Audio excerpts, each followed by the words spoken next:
Hi, everybody. This is the Planet Earth here, and I just wanted to talk to you guys today about my anxiety disorder.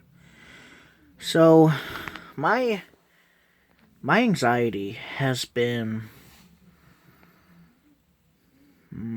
it's been high, but I've been very stable on my medication lately. It's weird because just lately I've been very stable on it, and I haven't had any issues, which is strange, but I have not had any issues. Now, the generalized anxiety is pretty high, but it's not dangerously high like it has been. However, I've been very anxious for years, and nobody seems to care. Nobody seems to care. Um, when the medication I take kicks in, it takes about 35 to 40 minutes. When it finally does kick in, I feel so calm. I feel normal, like a normal human being at times. My obsessive compulsive disorder goes away magically.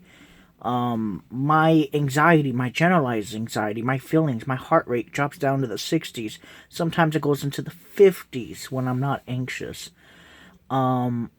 My blood pressure, for some godly reason, is normal when I'm not anxious. My fears, my worst fears are, is having a heart attack or a stroke. And not having the one that kills you instantly, but the one that is very painful for many hours, or not. My fear of cardiac arrest and stuff like that. I have always had those fears in my mind, especially while driving or while on an airplane or in a store, especially a store. Now the reason I have the fear is because the what if is the biggest American word in the dictionary. Now what I'm trying to say is when I have these fears, they're so scary, and I don't understand why I get them, but they're there. And I get them, and I get them, I get them, I don't know why. It just happens, and it eats at you, and it eats at you, and it eats at you. And the thing is, every time I go to a store, it doesn't matter where it's at, Best Buy, Target, Kroger's, anything, Sprint, Verizon, anywhere I go, any stores that I do travel a lot to, I get this anxiety of what if I die right there? What if I have a stroke? Or what if I have a heart attack? And what if it's sudden? And then you wake up to excruciating pain, having somebody pump in your stomach or chest, or pump in your chest, and then shocking you to wake you up like a defibrillator. And that fear provokes my anxiety, and my heart rate increases, and then I get worried.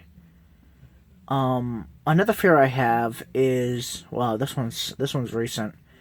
I almost hit a deer, and it was an inch from the car. I would say his back 8 legs were an inch from the front of the car.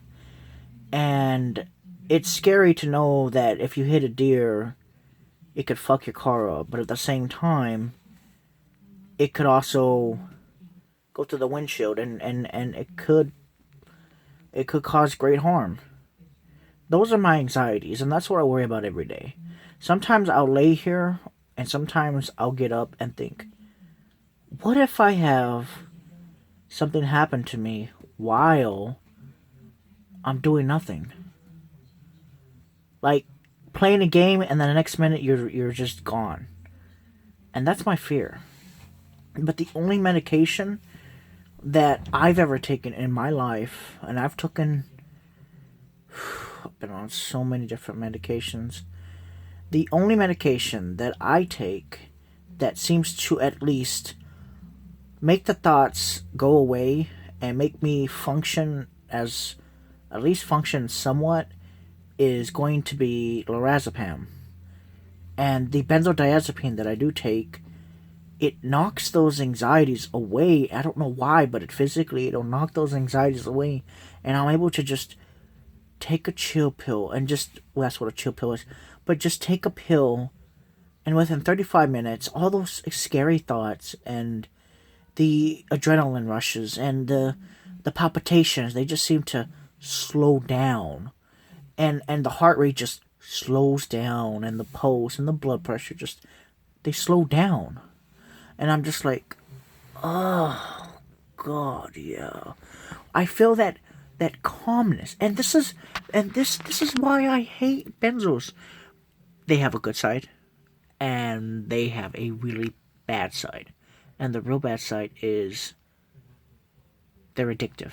But the good side is when you do need them, and you do have them, and you're not abusing them, they work. And they work well for the panic and anxiety. I wish that doctors would understand this more, and I've been saying this for years.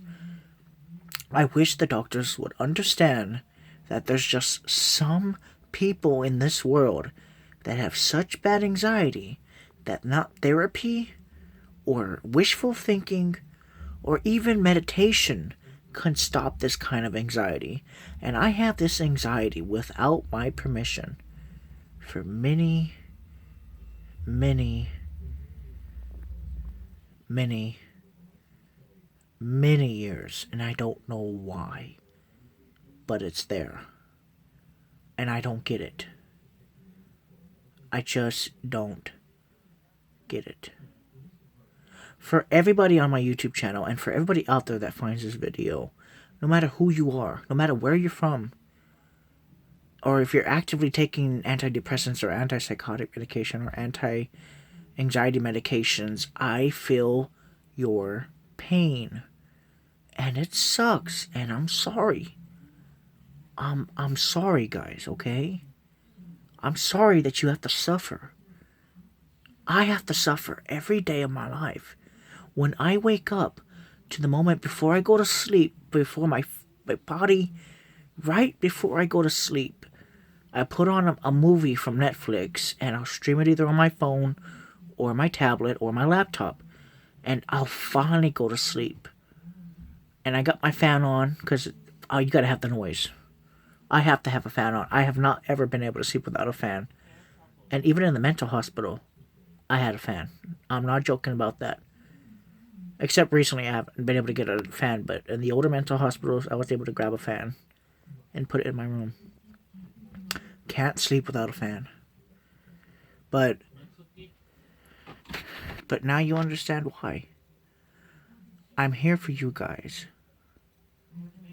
Thank you guys for watching. This has been the Planet Earth here.